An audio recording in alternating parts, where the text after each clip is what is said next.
हैरान थे कि दोनों बेटे अंडरवियर में पूरे शरीर में राख लिपटाए हुए। अचंभे की बात ये थी कि जो बालकनी की ग्रिल थी वो सिर्फ 3 इंच चौड़ी ही थी, उस पर लंबा लेटा हुआ था और बांसुरी बजा रहा था। और आज की वीडियो देखने के बाद आपको पता चलेगा कि डार्क एंटिटी कितनी खतरनाक होती है और किस हद तक जा सकती है और कितना नुकसान कर सकती है। तो आइए वीडियो शुरू करते हैं। मनोहर लाल एक बहुत ही अच्छी फैमिली से बिलोंग करता था। वो एक लगभग 60 साल के बुजुर्ग इंसान थे। उनकी कपड़े की एक बहुत बड़ी दुकान थी और वो ब्राह्मण परिवार से बिलोंग करते। वो बहुत ही सज्जन किस्म के इंसान थे और लोग उन्हें बहुत पसंद करते और बहुत ही इज्जत करते थे उनकी। जब भी गांव में किसी लड़की की शादी होती तो वो अपनी तरफ से उन्हें बहुत कन्यादान करते। इस बात का उसकी पत्नी को बहुत बुरा लगता। जब भी कोई उनके घर आता तो उसकी पत्नी को बहुत गुस्सा होता और बोलती उन्हें कि तुम अपनी जमीन जायदाद धन दौलत को पूरे गांव को ऐसे ही लुटा रहे हो, ये कभी किसी काम नहीं आने वाले। लेकिन मनोहर लाल एक नहीं सुनता और अपनी तरफ से जितना भी बनता वो मदद करता। और हाँ, हम आपको मनोहर लाल की फैमिली के बारे में बताना तो भूल ही गए। मनोहर लाल की फैमिली में उसकी पत्नी और उसके 2 लड़के थे। उनके दोनों लड़कों की शादी हो चुकी थी और उनके बच्चे अभी छोटे छोटे ही थे, यानी मनोहर लाल दादा बन चुके थे। एक दिन मनोहर लाल अपने दोस्त के बेटे की शादी में पड़ोस के गांव गया हुआ था और उसे आने में रात हो जाती है और वो लगभग रात के 11 बजे घर पहुंचता है। जैसे ही मनोहर लाल घर पहुंचता है तो वो बाहर के दरवाजे की घंटी बार बार बजाता है, लेकिन कोई खोल नहीं रहा था। अब मनोहर लाल आवाज भी लगाता है लेकिन कोई सुन ही नहीं रहा था। मनोहर लाल को बहुत अजीब लग रहा था कि ऐसा कैसे हो सकता है, इतना बड़ा परिवार है लेकिन कोई उसके लिए दरवाजा खोलने तक बाहर नहीं आ रहा है। तभी मनोहर लाल अपने मेन दरवाजे से ही अंदर की तरफ नीचे झुककर झांकता है तो वो देखता है कि अंदर बहुत तेज आग लगी हुई थी और पूरे घर में धुआं धुआं हो चुका था। तो वो जोर जोर से चिल्लाता है कि आग लगी है, आग लगी है। और पास में से लोग आते हैं और मेन गेट से कूद कूद कर अंदर जाते हैं और अंदर से जो कुंडी लगी हुई थी उसको खोलते हैं और मेन जो गेट था उसको खोल देते हैं। और जैसे ही सारे अंदर जाते हैं और आग बुझा देते हैं। अब सब ये सोच रहे थे कि सब तो घर के अंदर हैं लेकिन इन्हें पता भी नहीं चला कि घर में आग लग गई है। और मनोहर लाल अंदर जाकर अपनी पत्नी से चिल्लाता है कि तुम्हें नींद आ रही है और घर में आग लग रही है। तो वो कुछ नहीं बोलती और आंख मसलते हुए खड़ी होती है और तभी उसके दोनों लड़के और उनकी पत्नियां भी आ जाते हैं नीचे अपने बच्चों को लेकर। लेकिन आग लगी हुई थी, घर में लोग बुझा रहे थे, आस पड़ोस से आ रहे थे, लेकिन उनमें कोई भी रिएक्शन ऐसा नहीं लग रहा था कि उनके घर में आग लगी है। उन्हें किसी प्रकार की कोई चिंता नहीं थी। तो मनोहर लाल को कुछ समझ में नहीं आ रहा था कि ये क्या हो रहा है। तो जैसे ही आग बुझती है जो आस पड़ोस के लोग थे वो भी चले जाते हैं। पूरा घर आग से झुलस गया जिसकी वजह से दीवार एकदम काली हो गई थी। ऊपर से जो लोगों ने आग बुझाई थी उससे अंदर कीचड़ ही कीचड़ हो गया था। जैसे ही उस पे पैर रखते तो फिसल जाते। तो मनोहर धीरे धीरे से अंदर जाता है और सबको बोलता है कि ड्राइंग रूम में चलो सारे के सारे, वहां पर ऐसा कुछ नहीं है, वहां पर तो एक पतंगा भी नहीं पहुंचा, वहां पर तो एक चिंगारी भी नहीं गई है। ऐसा करो सारे के सारे वहीं ड्राइंग रूम में ही आज रात काट लेंगे किसी तरह। अब वो ड्राइंग रूम में जाता है। मनोहर लाल ने ड्राइंग रूम में एक श्याम जी की छोटी सी तस्वीर लगा रखी थी और वो उसी को जो प्रार्थना करता था सुबह शाम, उसी की आराधना करता था और वो हर गैस को वहां पर जाता था। अब वो जैसे ही ड्राइंग रूम में जाता है तो वो हाथ जोड़कर श्याम जी को बोलता है कि भगवान आपका बहुत बहुत धन्यवाद कि आपने मेरे परिवार की रक्षा की है। वो ये बोलकर अंदर घर में फिर जाता है और वो सबको बोलता है कि चलो अंदर चलो ना, यहाँ पर क्या कर रहे हो। वो ड्राइंग रूम की तरफ इशारा करके सबको बोलता है, लेकिन कोई भी आने को तैयार नहीं था।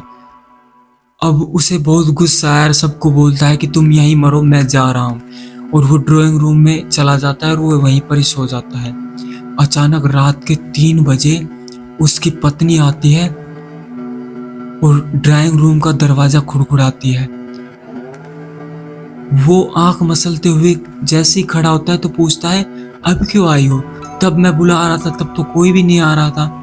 अब वो जैसे ही बाहर निकलता है अपने ड्राइंग रूम से, उसकी पत्नी के हाथ में एक छड़ी थी जो वो उसके हाथ में बहुत जोर से मारती है और वो एकदम से नीचे गिर जाता है और अधमरी हालत में हो जाता है। और उसे समझ में आ रहा था कि इसने मुझे क्यों मारा। वो पूछता है कि क्या हुआ? उसका हाथ लगभग जैसे टूट ही गया था और वो सरकता हुआ फिसलता हुआ, क्योंकि वहां पे पानी से कीचड़ बना हुआ था, वो एकदम से साइड में हो जाता है और उसे पूछता है कि क्यों, तुम ऐसा क्यों कर रही हो? तो वो बोलती है कि बचा लिया तुम्हारी शाम ने तुम्हें, तुम्हें कोई नहीं बचा सकता। अब उसे कुछ समझ में नहीं आया, लेकिन वो फिसलते फिसलते घिसटते घिसटते अपने घर से बाहर निकलकर भागता है और वो बाहर से ही अंदर की तरफ देखता है। पूरा परिवार उसे देखकर हंस रहा था, लेकिन कोई उसे जैसे बचाना ही नहीं चाहता था। अब वो घर के बाहर ही थोड़ी देर खड़ा रहता है और वो वहां से निकलना ही सही समझता है, क्योंकि उसे लग रहा था कि कुछ ना कुछ तो यहाँ पे अजीब चल रहा है। और वो वहां से निकलकर सीधे बाजार में अपनी दुकान के पास जाकर बैठ जाता है और दर्द में करा भी रहा था वो, लेकिन वो कर भी क्या सकता था। और वहीं अपने जो उसने एक तौलिया गले में डाल रखा था, वो ही अपने हाथ पे बांध के वहीं दुकान के शटर पर सर लगाकर वहीं सो जाता है। और जैसे ही सुबह होता है तो वो धीरे धीरे अपने घर के पास पहुंचता है तो वो देखता है कि उसके घर के सामने भीड़ लगी हुई थी, लोगों का तांता बंधा हुआ था। अब वो भीड़ को जैसे हटाता हुआ जाता है, बोलता है कि साइड हटना, यहाँ से हटो हटो। ऐसे करता हुआ जैसे ही वो वहां पहुंचता है तो वो देखता है कि उसकी पत्नी, जिसके बाल खुले हुए थे, उसका एक लड़का जो अंडरवेयर में था, पूरे शरीर पर राख लपेट रखी थी, और जो दूसरा लड़का था वो भी अंडरवेयर में था और एक हाथ में बांसुरी लेकर जो बालकनी में ग्रिल थी उस पर लेटा हुआ था। और अचंभे की बात ये थी कि जो बालकनी की ग्रिल थी वो सिर्फ 3 इंच चौड़ी ही थी, उस पर लंबा लेटा हुआ था और बांसुरी बजा रहा था। और उसकी जो पत्नी थी वो वहीं पर ही कुर्सी पर बैठी थी और दूसरा लड़का जो बालकनी में पैर लटकाए हुए खड़ा था। और उनकी जो पत्नियां थी वो भी वहीं पर ही एक हाथ में आरती की थाली लिए और एक हाथ में हवा करने वाला पंखा लिए खड़ी थी, दोनों की दोनों। और उसके छोटे छोटे बच्चे वो जो उसकी पत्नी थी उसके पैर दबा रहे थे। और जो वहां पर बालकनी में उसका बेटा लेटा हुआ था वो लेटा लेटा ही बांसुरी बजा रहा था। अब सब अचंभे में थे कि जो लड़का जिसने कभी बांसुरी को छुआ तक नहीं, जिसने कभी बांसुरी को देखा ही नहीं, वो इतनी अच्छी बांसुरी कैसे बजा रहा है, जैसे वो कृष्ण लीला की झांकी निकाल रहे हो। ऐसा माहौल था। अब कुछ लोग हंस रहे थे, कुछ उन्हें देखकर डर भी रहे थे कि कल तक तो इनका परिवार एकदम सही और सुरक्षित था, अचानक ऐसा कैसे हो सकता है, किसी ने कुछ ना कुछ किया है। सब ऐसी बातें कर रहे थे। और इधर मनोहर लाल भीड़ को चीरता हुआ आगे पहुंचता है तो लोग उसे देखते हैं कि उसके हाथ में जो तौलिया बंधा हुआ था, तो पूछते हैं कि आपको क्या हुआ? तो वो बताता है कि मुझे भी इन लोगों ने ही मारा है, रात को बड़ी मुश्किल से अपनी जान बचाकर भागा हूँ। और वो जैसे ही अंदर का दरवाजा खुड़खुड़ाता है, कोई भी नहीं आता। उन्होंने अंदर की जो कुंडी थी वो लगा रखी थी। अब लोग बोलते हैं कि शायद इन्हें आग लगने से बहुत दुख पहुंचा है। और मनोहर लाल हाथ जोड़कर बोलता है, हे मेरे श्याम सांवरे, मेरे परिवार की रक्षा करना, इन्हें पता नहीं क्या हो गया है, मुझे समझ नहीं आ रहा, अब तू ही रास्ता दिखा। अब जो लोग थे वो मनोहर लाल को बोल रहे थे कि तुम पुलिस वालों को फोन कर दो, हो सकता है वो ही कुछ कर ले। तो उनमें से कुछ लोग पुलिस को फ़ोन करते हैं और पुलिस की 2 गाड़ियाँ उनके घर के सामने आ जाती है और वो गेट की कुंडी को खुड़खुड़ाते हैं, लेकिन वो खोलते नहीं हैं। उनमें से एक पुलिस वाला गेट के ऊपर से कूदकर अंदर जाता है और गेट की कुंडी खोलता है और सारे पुलिस वाले, जिनमें महिला पुलिस भी थी और जो जेंट्स थे वो भी थे, वो सभी को पकड़कर अपने साथ वहाँ पर पुलिस स्टेशन में ले जाते हैं। लेकिन उनके साथ वो वहाँ भी वैसा ही व्यवहार करते हैं। अब सब देखकर हैरान थे कि दोनों बेटे अंडरवियर में, पूरे शरीर में राख लिपटाए हुए और एक हाथ में बांसुरी लेकर, और कहता जा रहा है कि मैं हूँ श्री कृष्ण, मेरे आगे हाथ जोड़ो। मतलब ऐसी अजीब अजीब हरकतें कर रहा है। लोग बोल रहे थे कि लगता है कि पूरा का पूरा परिवार ही पागल हो गया है। पुलिस स्टेशन में वो लगभग 4 घंटे तक रुकते हैं। पुलिस उनकी पागलपंती से परेशान हो गई थी। कभी लॉकअप का दरवाजा खटखटाते, कभी वो वहीं पेशाब कर देते, कभी कोई उल्टी कर देता। पुलिस वाले सोच रहे थे कि क्या किया जाए, और वो झल्लाकर अपने हवलदार को, जो उनका सीनियर है, वो बोलता है कि इन्हें पुलिस स्टेशन में नहीं, पागल खाने में होना चाहिए। इन्हें वापस वहीं छोड़ कर आओ जहाँ से लेकर आयो। इन्होंने मेरा दिमाग खराब कर दिया है। अब वो हवलदार अपने साथियों को लेकर गाड़ी में उन्हें वापस घर छोड़ आता है, और जैसे ही वहाँ पर पहुँचते हैं तो फिर भीड़ इकट्ठा हो जाती है। सब लोग उन्हें देख रहे थे। तो उन्हीं में से एक मनोहर लाल को बोलता है कि मुझे लगता है इस पर किसी ने काला जादू किया है। तुम इसके लिए किसी के पास जाओ ताकि इनका कुछ सॉल्यूशन हो सके। ऐसे तो काम नहीं चलेगा, ऐसे तो ये सारे के सारे मर जाएंगे, क्योंकि इन्होंने कल से कुछ खाया भी नहीं है, ये कुछ खा भी नहीं रहे हैं। तो वो बोलता है कि ठीक है, मैं कुछ करता हूँ। अभी लगभग 10 ही मिनट हुए थे। मनोहर लाल बाहर ही खड़ा था, उसके साथ 3-4 लोग और भी खड़े थे। उन्होंने घर के अंदर फिर से आग लगा दी, और जैसे ही वो भागकर अंदर देखने के लिए जाते हैं उसके पड़ोसी, तो वो देखते हैं कि उन्होंने जो घर की रजाई थी वो सारी इकट्ठी करके उनमें आग लगा दी, और जो वहां से राख इकट्ठा हुई उसके बैठकर सारे के सारे खा रहे थे। इसका मतलब वो राख को खाकर ही गुजारा कर रहे थे पूरे एक दिन से। उन्होंने ना कुछ खाया था ना कुछ पिया था।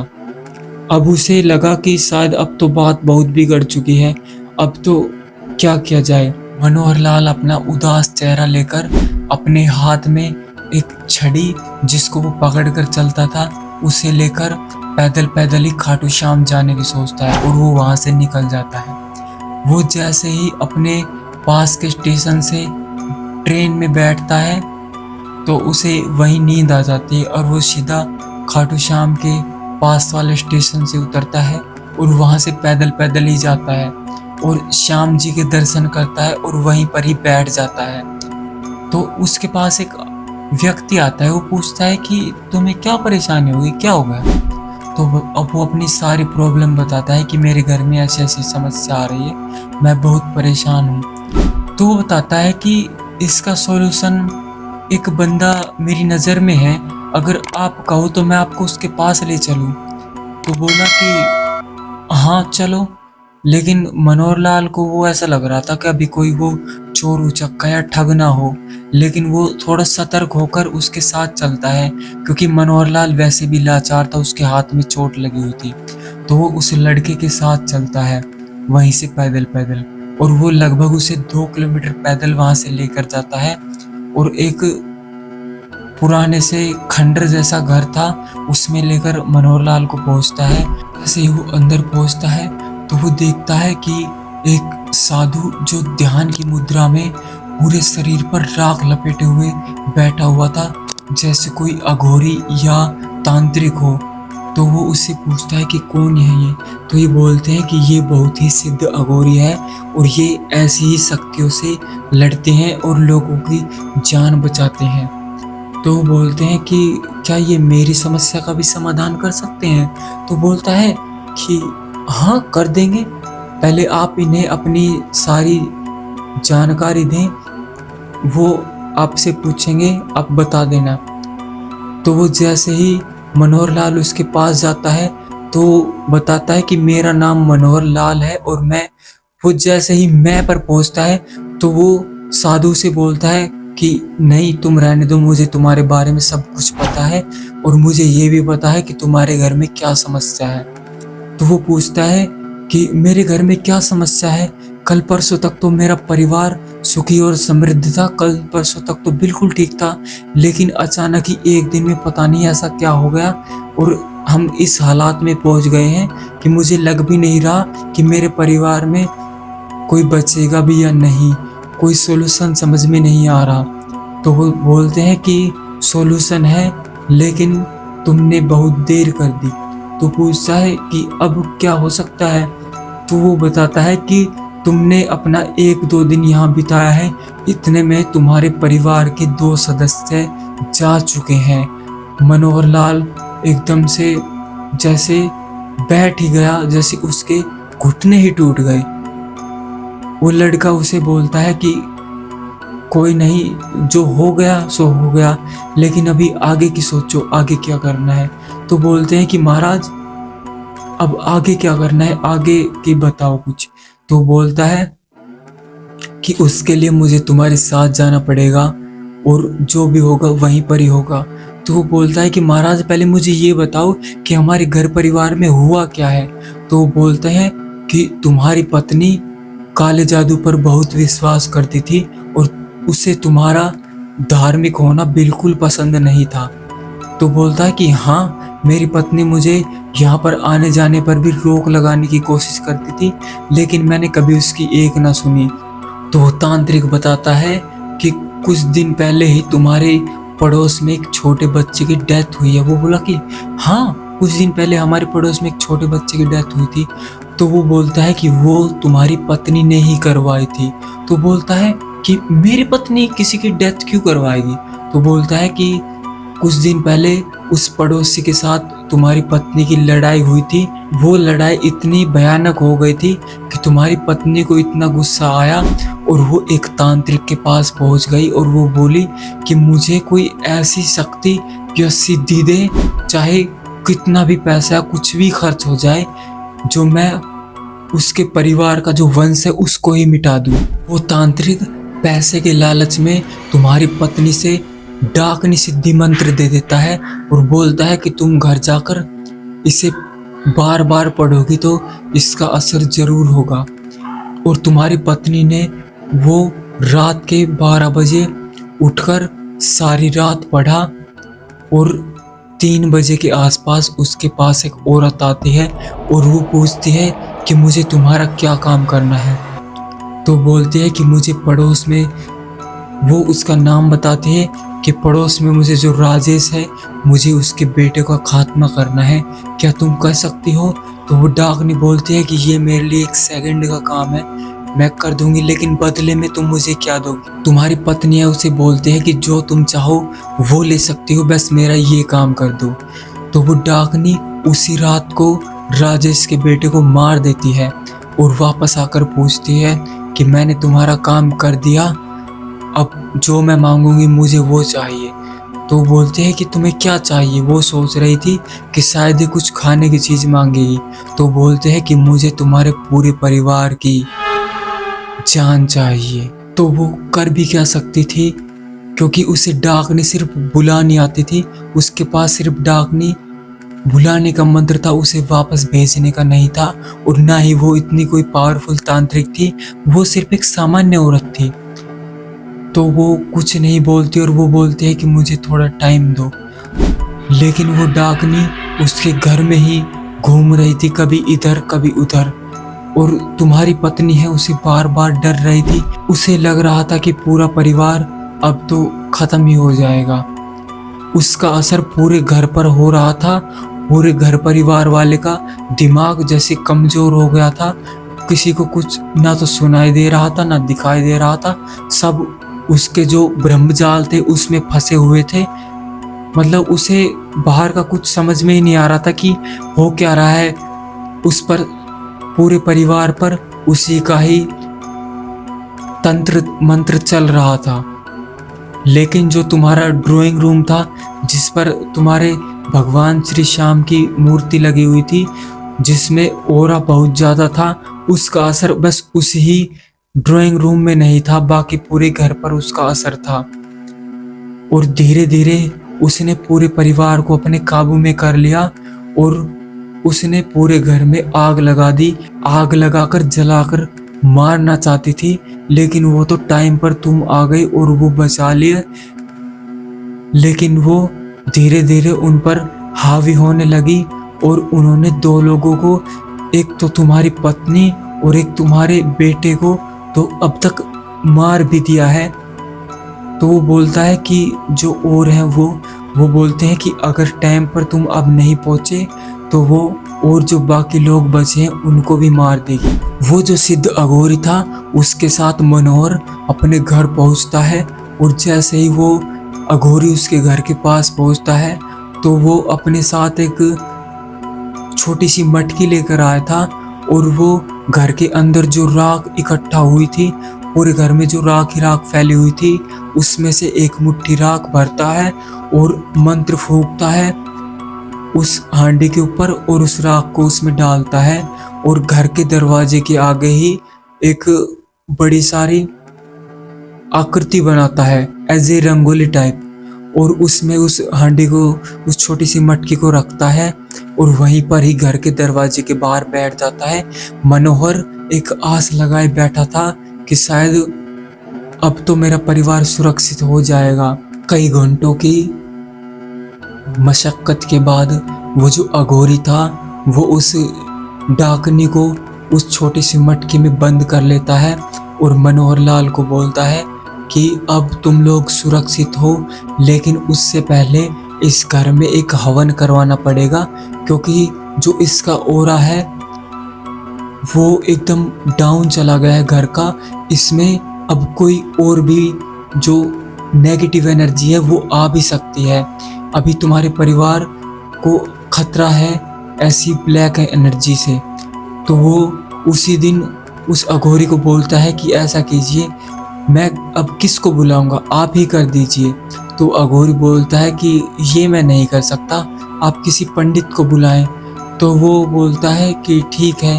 वो उसी दिन ही हवन का इंतजाम करता है और पूरा परिवार हवन पर बैठ जाता है।